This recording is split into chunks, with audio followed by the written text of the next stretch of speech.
It was December 20th, 1968, a cold Friday night just 5 days before Christmas, in the quiet outskirts of Vallejo and Benicia, California. 17-year-old David Faraday picked up his 16-year-old girlfriend, Jensen, for what was supposed to be their first real date.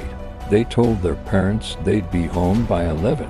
They drove to Lake Herman Road at dark, gravel lovers lane popular with local teens. The couple parked their brown Rambler station wagon near a pumping station gate, under a starry sky, talking and stealing moments together. Around 11 p.m., headlights appeared in the distance. A light-colored car, possibly white, pulled up slowly. A figure stepped out. Without a word, shots shattered the silence. This wasn't random violence. This was the beginning of a nightmare that would haunt America for decades. This is the Zodiac Killer's first confirmed attack. David Arthur Faraday was a senior at Vallejo High School, quiet kind, with dreams of becoming a doctor. He loved stargazing and astronomy. Jensen, a junior at Hogan High, was bright, outgoing, and full of plans for the future. They'd only been seeing each other a few weeks, but the connection was instant. That night, after visiting a friend, they headed to Lake Herman Road around 9 p.m. By 10:15 to 10:30 p.m., a passing motorist spotted their car parked on a gravel turnout. Everything seemed normal.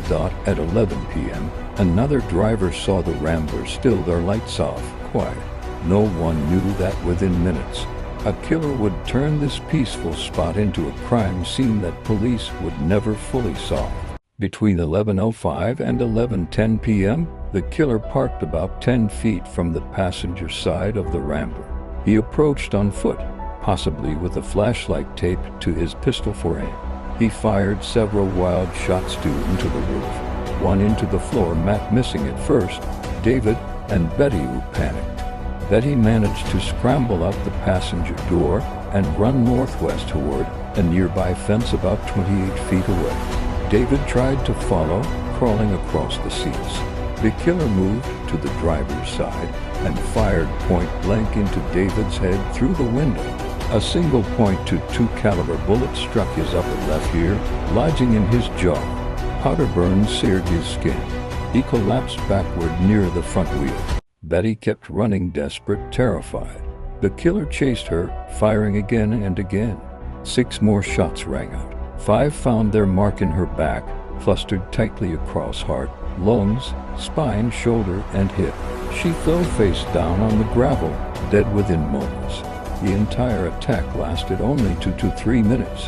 The killer didn't rob them. He didn't speak. He simply stopped, walked back to his car, and drove away into the darkness, leaving the young couple lifeless under the cold California sky. Minutes later, around 11:15 to 11:20 p.m., a passing motorist, Stella Borges, who lived nearby, spotted the bodies and the bullet-riddled car. She rushed to call police. Benicia and Vallejo officers arrived quickly. David was still faintly breathing when paramedics reached him, but he died en route to the hospital. Betty was already gone. No fingerprints at first.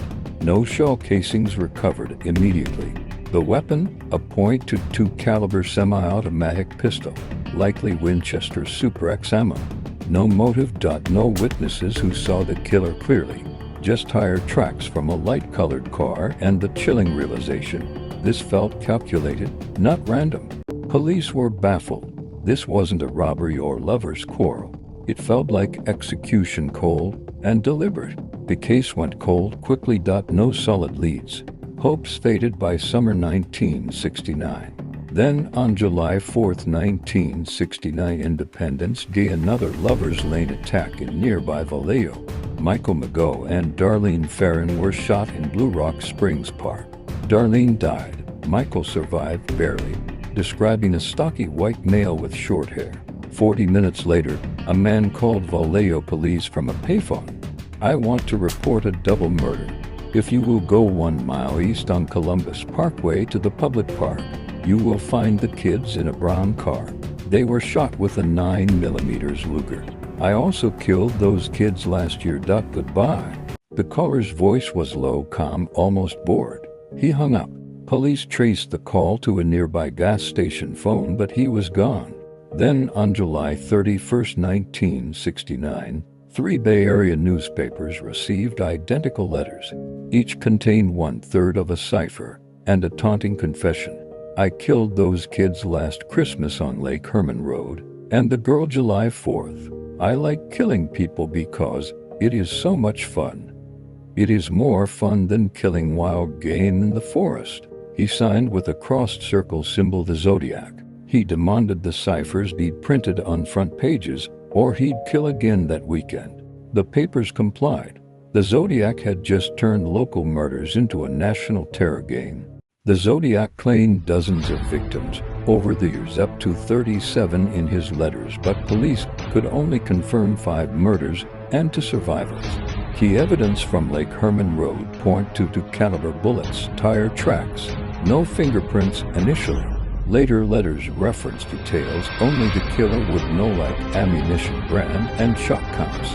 He sent more ciphers, one solved in 2020, but most remain unbroken. More threats, more boasts.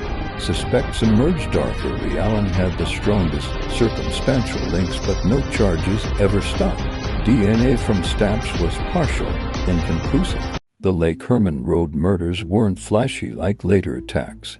No theatrical stabbing, no taunting phone calls at the scene. But they set the pattern. Young couples, lovers' lanes, sudden execution-style shootings, no theft, no sexual motive, just killing for thrill. This quiet December night birthed the legend. It proved the Zodiac wasn't a myth, he was real, and he was already hunting. Was this truly his first? Some link earlier crimes like Sherry Joe Bates in 1966, but most experts say Lake Herman Road was the start. Theories: ex-military, local resident, someone who knew the area intimately. Why lovers' lanes? Power. Randomness. The unsolved ciphers still tease answers that may never come. The Zodiac terrorized the Bay Area 4 years. Letters, threats, fear. Families of David and Betty who never got justice. The case remains open.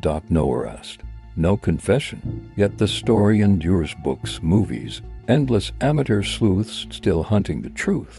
David Faraday dreaming of medicine, stargazing under California skies.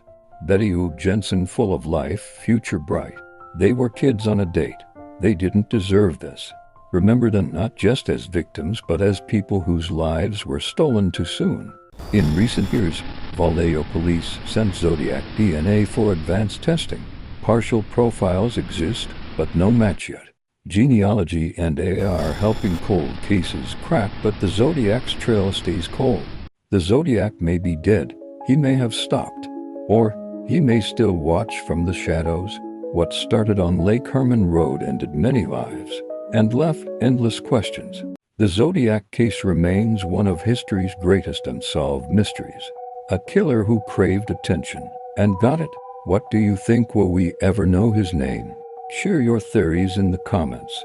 If this story gripped you, like the video, subscribe for more long-form true crime deep dives every week, and hit the bell so you never miss an upload. Stay safe out there, because sometimes the darkness is closer than it seems. Thanks for watching.